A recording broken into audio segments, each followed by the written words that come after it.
کہ عمل عبادت بنتا ہے کہ جب وہ عمل صالح ہو، اور عمل صالح کب بنتا ہے کہ جب وہ سنت کے مطابق ہو۔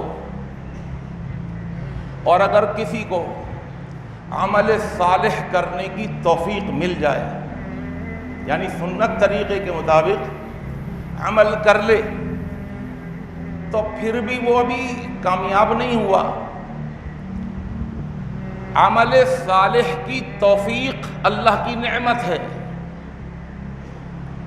میں ریپیٹ کر رہا ہوں ان الفاظ کو تاکہ یہ بنیادی باتیں اور تمہیدی باتیں جو میری تقریر کی بنیاد ہیں وہ آپ سمجھ لیں کہ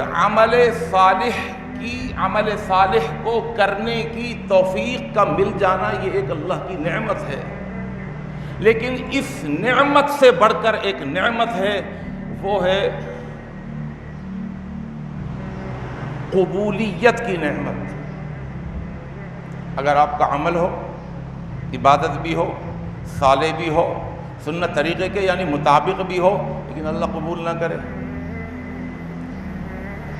تو سب ضائع ہو گیا نا، عمل بھی، صالحیت بھی۔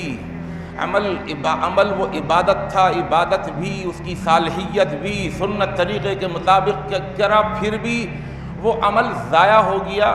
کیوں ضائع ہو گیا؟ اس لیے کہ قبول نہیں ہوا۔